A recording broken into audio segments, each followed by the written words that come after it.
Morning, guys. Thanks for joining on time. We'll kick off in about a minute or two. We'll just give the last few people a chance to join.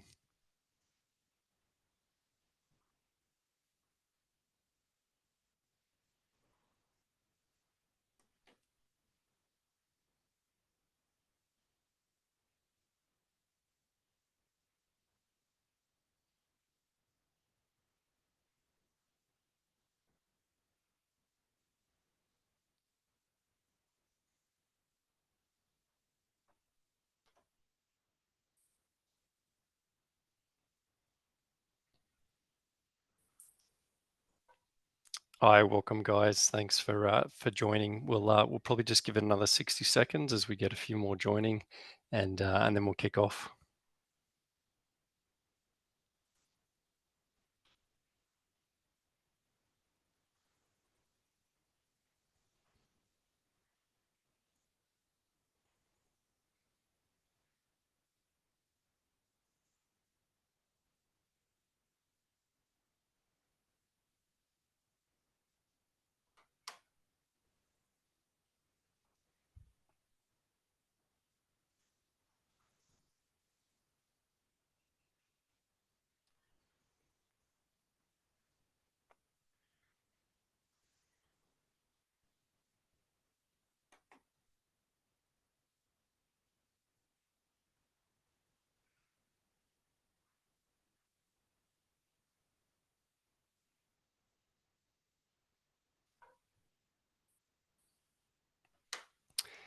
All right, guys.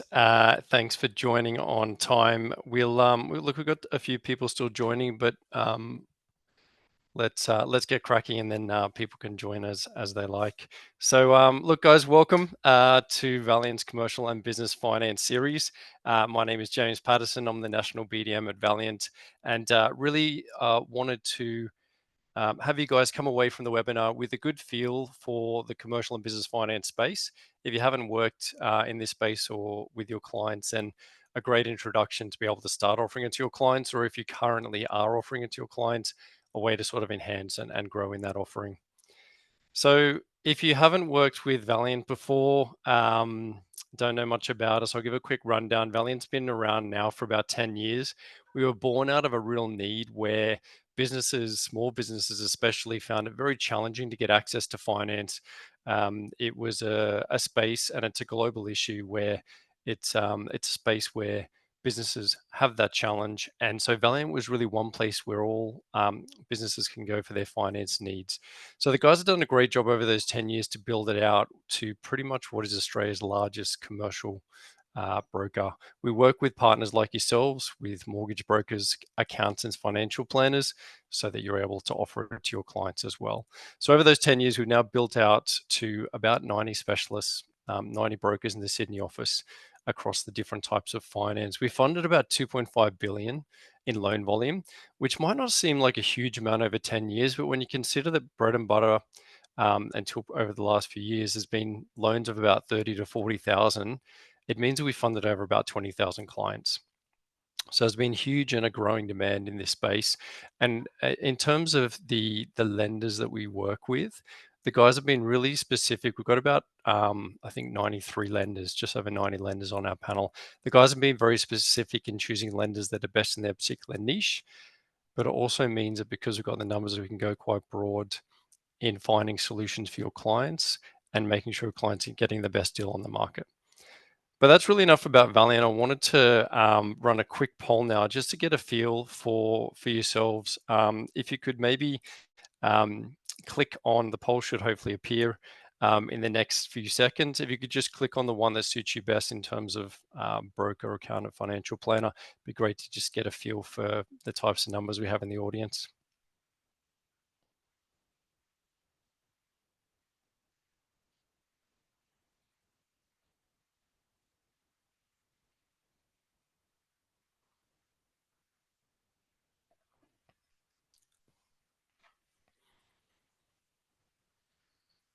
Hopefully that poll is coming through for you guys.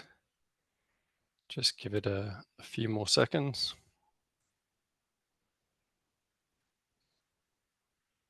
Okay, so interesting. We have in the audience about 65% of you are mortgage brokers. About 20% of you are also doing commercial. We've got about 5% accountants and about another 5% are financial brokers. So a real mix there. The great news is that all of the small business clients in the market generally will come to yourselves as a trusted advisor, which we go into a bit more. But it's great to get a feel that we've got a few different types of businesses on the in the audience. So look, today I want to talk a little bit about small business in terms of why they need your help more now than ever. We'll run into an introduction around commercial and business finance. If you're already doing a bit in this space, you might learn a few new things here as well.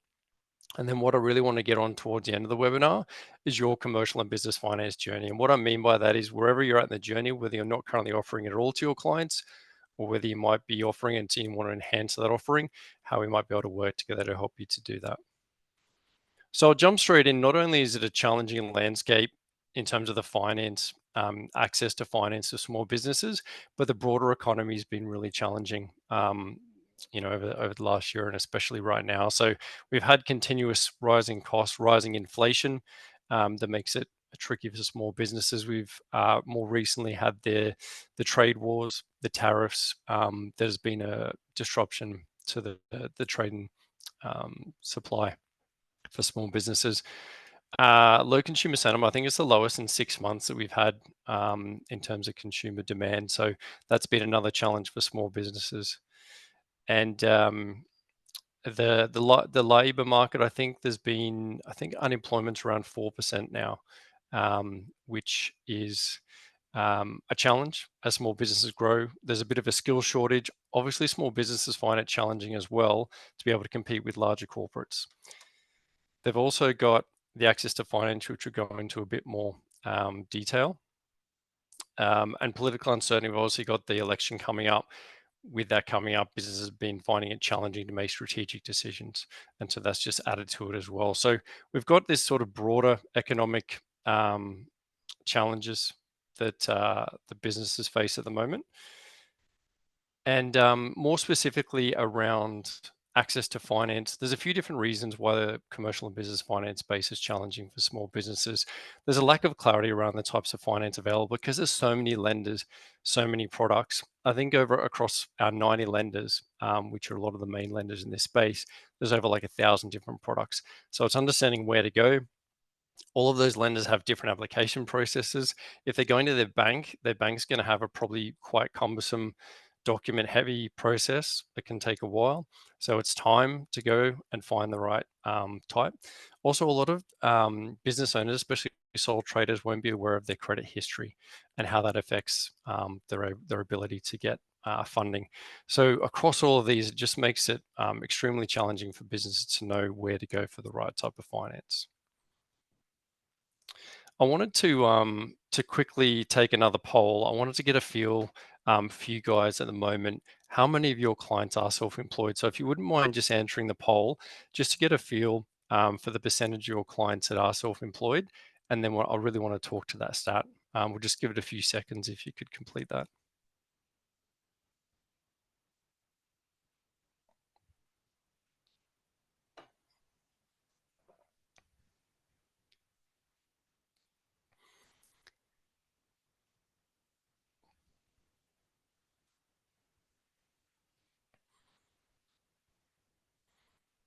Okay, so we had a poll for experience. 23% of you have worked with self-employed clients.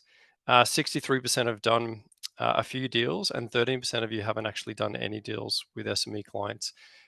So that's a really interesting stat to see the difference there in some of you with a lot more experience versus not.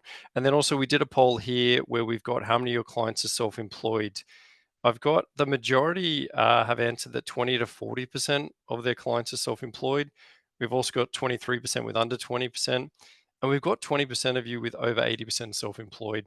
And that's really interesting and along the lines of the stats. So the MFAA does a yearly survey on their brokers and accountants of how many of their clients are self-employed, and typically it's about 40%. It's interesting. I speak to a lot of partners every day, and I always ask them, how many of your clients are self-employed? Sometimes they might respond to say, oh, it's about 10, 20%. But actually, when they step back and take a think about it, they're like, actually, it's more, and generally, on average, it's 40%. So I find that's really interesting. But the reason why, if you're not currently offering it or you haven't done much in this space, the reason why that you guys are the perfect place for your clients to go to is one, their business. You're working on them, whether it's residential mortgages, financial planning, whether it's your accounting services, them because you've been working with them. You've already built that trust. Trust is a huge, as you're aware, it's a huge piece where clients are looking to go for funding. They want to go to someone that they can trust is going to do right by them and come up with the best solution. In terms of being proactive, so you've already built the trust. You're in a position now where, with understanding a bit more about this space, because you've already got details, whether it's you've got their financials for their resi, maybe you've got it for the accounting that you're doing. It means that you're able to proactively identify and say, well, actually, I can see you're growing here, or I can see you've got a bit of a cash flow gap here. Have you thought about some working capital? I can see you're building up and purchasing some trucks in the future. Let's talk about asset finance options. So it gives you that ability to not only be the place where they come to, but also to proactively reach out to your clients and suggest where you might be able to help them with finance. Now, there's a really interesting slide. I think the beauty as well in this space is that your business clients are going to need finance across the life of their business, different types of finance as they grow. They're going to be in periods of growth, periods where they might be in slight decline or get into a bit of an issue. And at each point in that cycle, they're going to need funding, whether it's defense for cash flow to fill gaps, or maybe offense where they're, building, they're hiring staff for working capital, getting assets, maybe even purchasing commercial property as they grow. And so the beauty of being across this space, that you're able to be that trusted advisor as they grow their business. I think the record for Valiant is we funded one business over a few years 13 times. And so it just shows that if you're able to build that relationship and that trust and the expertise in this space, that it's a really nice way where you can grow with your clients as they grow their business as well. Now, I wanted to go into a bit around commercial and business finance. I think this is a really interesting slide. It shows some of the key points, the differentiations between residential versus commercial and business. There's a few points there, but probably the main takeaways that I wanted to talk to was obviously you've got heavily regulated NCCP for residential, not so much regulated in the commercial and business finance space. As long as it's for business purposes, it means that we can get really flexible and really creative in finding solutions that's going to be best for your clients to help them with their specific needs. In terms of the speed, a lot of the time it's a lot faster than residential. Your clients, we can fund clients in 24 hours. The average deal might take anywhere from sort of 3 to 5 business days. So the turnaround time is a lot quicker, and also the upfront commissions are coming through faster. So it's a nice way where you can sort of diversify that income, increase your cash flow in the short term while you're maybe waiting on those longer resi deals to settle.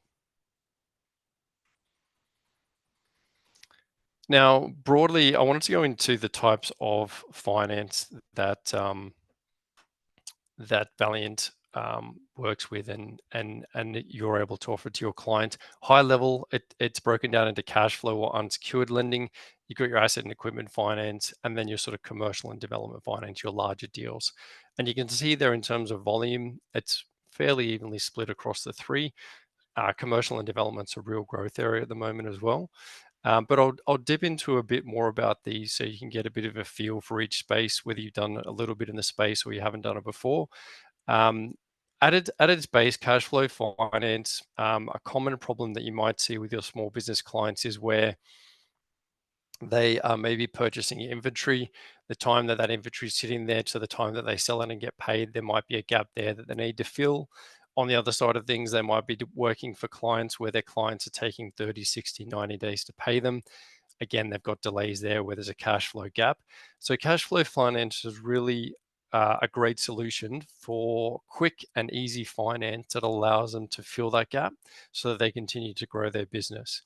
And whether that's as a principal and interest term loan or maybe a line of credit overdraft type facility, which they can sort of continue to use. They're only getting charged interest when they need it. It's a really fast and flexible solution to help your clients, whether they need it for defense to fill those gaps or offense where they're sort of growing their business.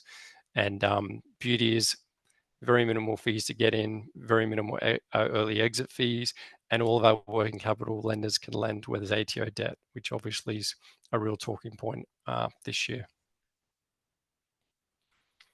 Asset and equipment finance. So this has been our bread and butter from day one. With asset and equipment finance, we can basically find anything with a serial number.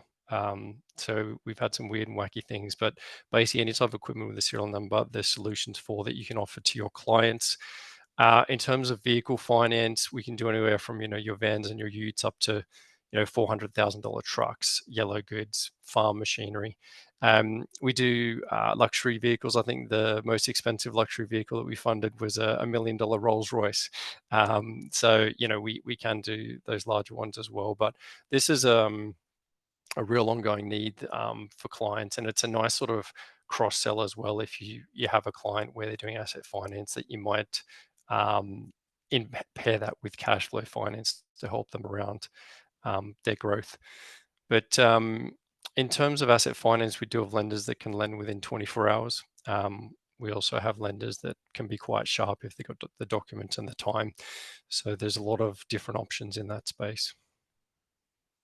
An interesting use case as well for asset and equipment finance is for cash flow. If they might not service for a cash flow loan, we can actually do capital raise, or if they've got any unencumbered vehicles in the business, where we're able to generally get about 60 to 80% LVR as an example on a vehicle. So again, lots of niche ways that we're able to fund clients in this space. Commercial and development finance.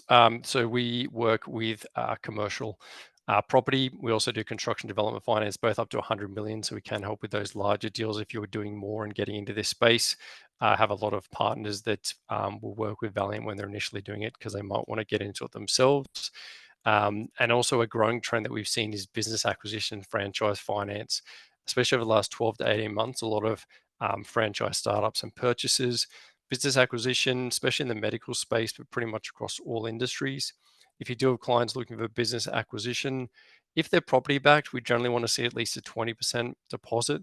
If they're not property backed, at least 30%. And we want to see at least 2 years industry experience, just as some broad guidelines. But what I generally say is because the lenders will look at the risk appetite based on multiple variables, if they might not have the, say, full 30% deposit, but they've got a lot more industry experience, still talk through the scenario with our guys because they'll look at creative ways to see, okay, if one's stronger than the other, how can we still look at solutions for clients? But just high level to know that, the support is there if you wanted to get it more into these larger deals. If you've got out of the box type deals as well, our team's able to support on those. LVRs for commercial property, generally up to 80%. We do get the odd product that comes out that can do higher. So again, always ask the question, but that's been a real growth area for us, and we're seeing a lot of demand in that space. This slide focuses on some of the different structures that your small business clients will have, and also in terms of the guarantors for the loan. So with the different structures, a lot of your clients might be sole traders. Think of like your tradie type clients. Less so, but we do also come across partnerships. And then as they grow, looking at the company type structure and also trusts. Interestingly, where they move from a sole trader to a company, our lenders can utilize continuity between those two entities to help with lending solutions. With trusts, again, we can work across all these types of entities, family trusts. Trusts can get quite complex as well, which I go into a little bit further, but this just gives you an idea of the different types of structures that your clients might have. But the good news is that you're able to offer solutions for any of these structures. In terms of the guarantor, so this will really depend. A lot of the time, it's going to be the directors on the loan, and directors' guarantees will always be needed for lending. Sometimes we might be able to involve spouses, family members if we need to. And also you might want to look at where the client or the directors have property that might be able to utilize maybe as a second mortgage or a caveat to be able to open up different options for them.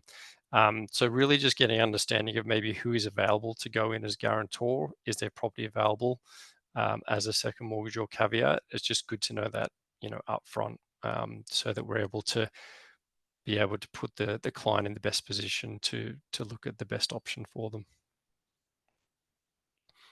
So in terms of some tips, so if you haven't used them before, you can find out more about your client's business on the ABN or ASIC websites. In terms of trusts, try and get as much information as you can around the structure on that. Our guys can help guide you on that if you haven't had much experience with trusts. And again, as I mentioned with the guarantor, just get an early indication on how many directors are they property backed. Is there other parties involved that might need to be guaranteeing the loan? And again, you can lean on our team for those items. So documents. The good news is that depending on the deal, generally there can be a lot less documentation needed for clients to get business funding.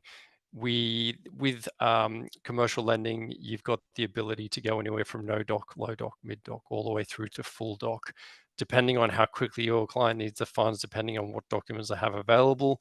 You're generally able to get creative in finding solutions at each level. So in terms of business bank statements, for working capital especially, this is our bread and butter. Generally, working capital lenders will need 6 months, ideally 12 months business bank statements. This is going to allow them to get a really good snapshot on how the business is performing and their capacity to be able to lend.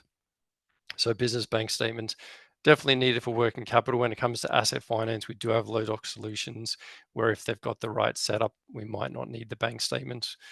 So quite a few options with asset finance without bank statements as well. When it comes to a company credit file, so you're probably used to personal credit files. Some directors might not be across the company credit file, but it's good to know when you're doing your fact find if you can drill into understanding, has there been any issues with the company in the past? Has there been any defaults? Is there any unpaid ATO debt, court judgments, dishonors, etc.? So if you can get that up front in the fact find, it just allows you to be able to make sure that you're looking at the right lender and product based on the credit file of the business. And just making sure that you're not wasting the time, because all the lenders will be looking at the company credit file, and we want to make sure that we're sort of putting them and building the right story around that early on so that we're able to put them in the best light to the lender and make sure we're going to the right lender and product. Financial statements generally not needed for working capital. If it's under 300K, I think we can do about up to 100, 150K with just 12 months business bank statements. Generally above sort of 250, 300K, you'd be looking at 2 years, 2 years P&L and interims, and balance sheet. I think with financials, again, it's that case where if they've got them and they're in good shape, then it is going to open their options to sharper lenders, but plenty of options if they don't have them up to certain loan levels. But it's good to be able to start to get a feel for when it is and isn't needed and what we're going to be looking for in that. So again, if you're running through scenarios with the guys, you can lean on them to get a feel for what documents are required up front. So at least you can go to your client and say, look, these are the documents that will be required. If you can provide X, Y, and Z, it's going to open up these additional options. So again, just getting understanding up front so you can have those conversations early with the clients and give them more flexibility. I just want to share this scenario example. I think it's a really good one in terms of what's happening right now. So you're probably aware the ATO debt has really been cracking down on small businesses. They've been making it really challenging for small businesses to get payment plans if they are offering payment plans or on really shorter terms. So this is a great example of a married couple operating a restaurant. The business is doing really well. They've got decent turnover, and they're seeking about 100,000 for a restaurant fit out. And I think they needed to cover some stock and wages as well. The issue they had is they had about 80 grand outstanding with the ATO. and also some asset finance commitments. So it meant their major bank wasn't able to help them. We were able to look at a non-bank solution where we ended up securing them 175,000, and we're able to do it quickly. I think we turned it around in about a day. So that allowed them to start the fit out straight away, pay out the ATO debt, cover those stock and wages. And the beauty with the working capital is once they've paid out that ATO debt, as they continue to grow their business, they can refinance to a sharper lender. So it's that flexibility to be able to solve a problem quickly, get them in a position where they can grow, and then either continue to grow with that lender or refinance in the future. So it's that speed and that flexibility. But I thought that was a really good scenario, because you'll probably find a lot of self-employed clients at the moment might be carrying some ATO debt, and the good news is we've got solutions. So this is really the next stage. I just wanted to talk to your journey in terms of being able to offer your clients commercial and business finance if you're not currently, or if you are, being able to enhance that and to grow and do more in this space. So in terms of offering commercial finance, the good news is it's actually easy to start. Some people might say it's as easy as 1, 2, 3. So literally, I speak to partners every day, and when they're starting out, especially in this space, I just say keep it simple, and do the bread and butter things, which is starting client conversations if you're not already having them. Get in a position where you can identify deals. Which again, because it's so broad, it's a nice way where you're able to have solutions for most finance problems.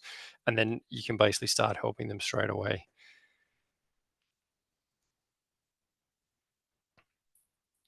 So in terms of where to start, so the simplest place to start, as you saw from the poll, as we saw from the MFA survey, but around 40% of your clients are self-employed. What that means is you've got low-hanging fruit of clients already there that are going to need funding. Um, and so a nice way where you can start offering that easily is basically to start just taking an extra, 5 minutes if you're helping them with their resi mortgage, if you're, working with them on their, your accounting and your normal core service. Just have that extra 5 minutes conversation to say, hey, how's the business doing? you know, are you struggling with suppliers? Have you got any cash flow gaps at the moment that need filling? Have you got any major projects coming up that might need funding, or might need asset purchases for? Have you got any, warehouse, any commercial property purchases? Are they growing and looking to acquire other businesses? And so just by spending that extra, 5-10 minutes with your client, trying to get a understanding of sort of where their business is heading, it allows you to uncover those finance needs. So that's sort of low hanging fruit, that if you're already speaking with those self-employed clients in your core offering, just go that extra step and have that conversation around sort of where they're at, where they're going, and then, how you might be able to support them with the finance as they grow. The other low hanging fruit, it's pretty much free, is email marketing, both to your database and also to your referrers. But a lot of the partners that I work with, I generally encourage them to say, hey, if you're not already doing it, send out an email to your clients, ideally every 2, if not 3 weeks.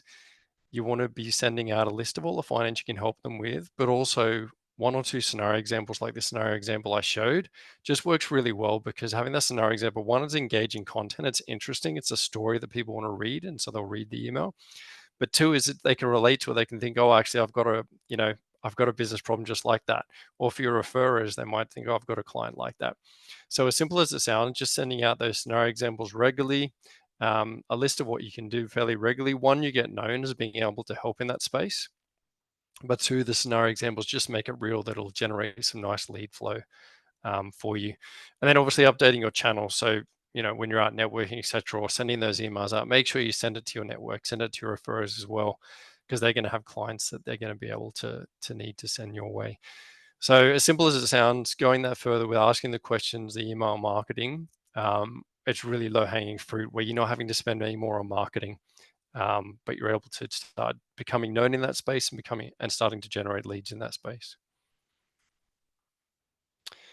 In terms of the way you can do it, I mean, we're really flexible. Obviously, if you do it yourself, there's a myriad of lenders and products, and sort of knowing which one to go to can be a challenge. And even for us, there's always new lenders and products coming out that we're across them. We're looking to bring in just to make sure that we're covering each niche. So obviously fairly complex. Working with Valiant, it's a nice way where you can focus on your core business and have us work with the client, keep you updated. Your client's happy, comes back to you for your core business, but we're flexible. We'll fit into your business wherever you need us. So we've got partners where they might do residential and commercial property, and maybe they lean on us for the cash flow finance and the asset equipment finance. We've got other partners where they just focus on maybe resi and use us for everything else. And then we've got partners where they actually do very similar to what we do in terms of these lending, but they don't have the time. They might have out of the box deals. Maybe they got staff off. They'll use this for overflow. So we're really flexible in sort of fitting into your business where you need us, so that you can just be able to offer your clients all type of finance. And that's, think of us, I guess, as an extension of your brand, or like an outsourced back office. We're able to grow and offer your clients any type of finance without spending more on marketing, without hiring any staff. So it's yeah, it's a nice way to be able to do that, and instantly as well. And just in terms of the process, so super simple. You have those conversations, you've sent your emails out, you started to get leads coming through. Really, really simple. If you don't have time, I know everyone's busy. We're coming into sort of May, June at the moment, end of financial year. If you're not across it, working capital, asset finance, it's silly season. May and June just goes absolutely bonkers. The majority of self-employed clients will probably need some funding coming into end of financial year. So it's a great time to be having those conversations. But if you're identifying the need, that's all you need to do. If you're saying, look, I'm so under the pump, I don't have time for this, you can work with us on a tick and flick, where we will then work with your client throughout the rest of the process. Initially, when you first start working with us, you might want to, work with us on the first or second deal, just to get a feel for how we work. And then once you're happy with how we work, we can work with your client. But it's a nice way where with Valiant, with the process, we will assess the deal similar to a lender, a little bit higher level, but we only run self-credit checks up front. So that gives a really good idea of the client and their business and where the best solution is going to be. But it means that if we're not able to help, or if it means that when we come back with the indicative quote, if it's not where the client needs to be, there's no harm done. They can walk away, no hard credit checks done. But if it is what it needs to be, then we can work with the client to get the approval and settlement. And then the client comes back to you for your core business. So we're flexible deal to deal how you want to run it, whether you work with our guys or whether they work with your client. And then keep you updated about throughout the process. The only type of finance we don't do is residential mortgages. And the reason for that is that we don't want to tread on toes. We're not looking to take anyone's loan book. Your clients for life. And so when you're working with Valiant, the idea is that you can focus on what you want to focus on. We'll help you focus on everything else. Your clients are able to get any type of finance from you. As you probably know, there's a real trend in the market where businesses want one place to go to for all their finance needs. So it means you can be that trusted advisor where they can go to for everything. Also, they're going to become more sticky and come back to you for your core business, and you're going to be able to diversify income and really grow the business without the additional staff, without the additional marketing spend. So I will do a bit of a Q&A in a second, but I just wanted to, if you're not currently working with Valiant, there's a QR code that you can use there to scan that will allow you to basically get accredited with us. You can do it on your phone. It takes about 3 minutes to get accredited, and then we'll basically get you set up and good to go. You can get in contact with myself or the team if you've got any questions, if you've got any scenarios to run through. Me and our relationship managers are always there. So you've got, multiple points of contact you can get to. When you start working with Valiant, we will assign you a specialist or a broker that will work with you on the deals or work with your client on the deals. We'll aim to keep your team quite small, that you're able to build relationships with them directly. But knowing that you've got myself, you've got the relationship managers, to have that extra support. So there's always someone that you can talk to, especially if you've got those urgent deals and it needs to be done straight away. There's always someone who can jump on it for you. So look, we've got a bit of time to do a bit of a Q&A. Happy to take any questions. I think there's a little button at the bottom of the screen where you can put in any questions that you have around. Happy to answer anything. If you've got any scenarios, questions you wanted to talk about, any type of finance that you weren't sure about, like happy to run through. I think one question that I've come through: are we doing any specialized lending such as caravan parks? Yes, we do. We generally look for industry experience. We want to see at least sort of 2 to 3 years experience in that industry. And again, it would come back to looking at, is there a deposit available if they have property or not? Is there equity in that property that we can maybe utilize a second mortgage for? So shorter answer is yes, we do. And it'll just be dependent on experience and the ability to put in the cash deposit. But yes, we do. Another question I've got is, do you accept security like hotels and wineries? We do have security. Hotels an interesting one. I know we will accept commercial security. I would have thought hotels, but I can definitely check with the team on that one. Wineries, I've never actually had. I like to say to partners that generally we can get a solution for anything. So I'll double check with the team and get back to you on that one. But yeah, how does the commission work and how does the commission and the clawback structure work? Yeah, so good question. So commission, there's varying levels of commission split. So when you work on a tick and flick basis, it's a 70-30 split. So we get 70%, you get 30% split of the commission. That's on the upfront commissions. We also have different levels, so we try to encourage partners to do more volume with us. So if you get to a position where I think it's 9 settlements in a quarter, you go on to what's called our gold status, which is a 40% revenue commission share. And then we also have platinum status, which is 12 settlements in a quarter, which gets you a 50-50 split. We do also have a portal called Savannah, which is this amazing piece of technology where you can actually key in the deals for asset finance and working capital yourself. Generally, for your low doc, more simpler deals up to about 150,000, but you can key those in yourself, get the signed privacy, get any bank statements, documents from the client, and run the deal with the team. By doing the asset finance working capital through the platform, that's where you automatically get the 50-50 split. And you can let us know deal to deal where you want to run it. For anything larger, your low doc, anything larger like your full doc deals, commercial property development finance, that'll always be off platform. But asset finance working capital, you can do on platform just to get that 50-50 split up front.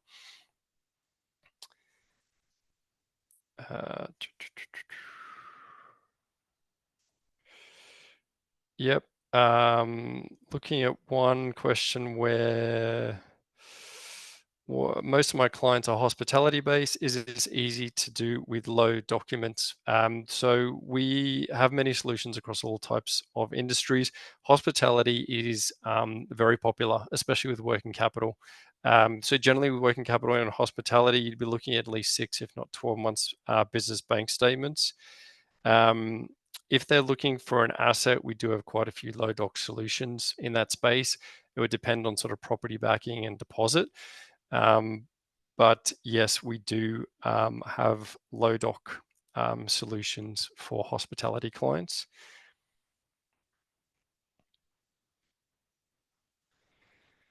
Another question is industry experience. What if they have built a team of expertise around them? Does this count? Look, I think when we're looking at industry experience, it would probably come down mostly to the directors in terms of what experience the directors have. We could also look around majority shareholders, around who else is going to be in the business and their experience. But I guess the overarching principle is the lender's going to be looking at the risk appetite. So if industry experience is maybe a little bit lacking, they're going to be looking at things like property backing, equity available, cash deposit. So I think definitely run the scenario on that one. just to get a feel for when you're saying there's experience around them, like do they have ownership in the business, shareholders, directors, etc. Is it the existing owner that would be staying on perhaps in a business acquisition type deal?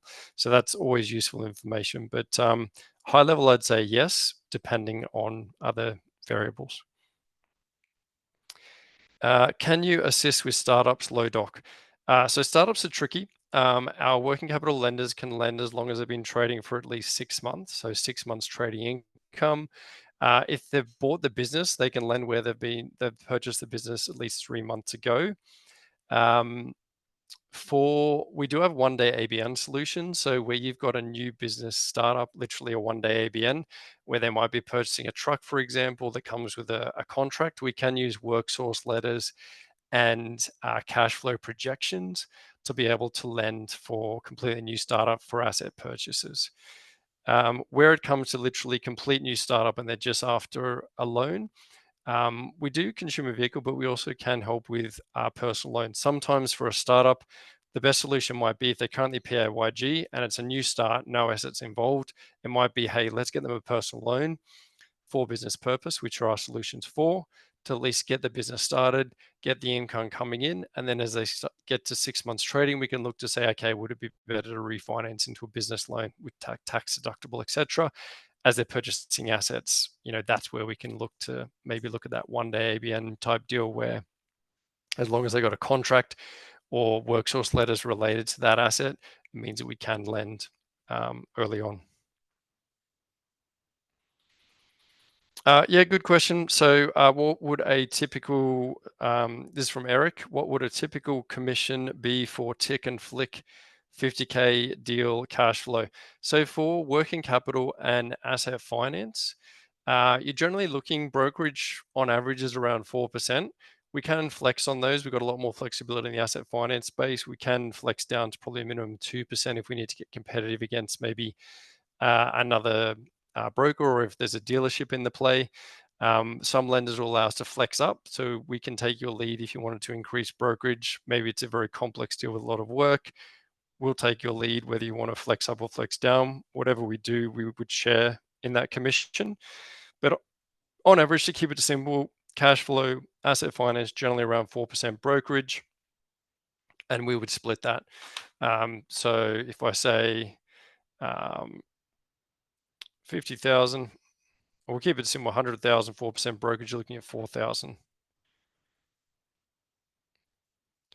$4,000 brokerage in total. If it was at the 30% split, the baseline, let's say not on gold or platinum status at the 40 or 50, then you'd be looking at $1,200 in commission.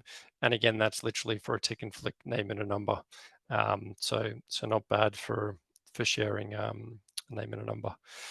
But again, we'll treat it case by case basis, and different lenders and products will allow for different brokerage amounts. So hopefully that answers some of your questions. I can see we're just about out of time now. I can probably take one last question if anyone wanted to shoot one through. And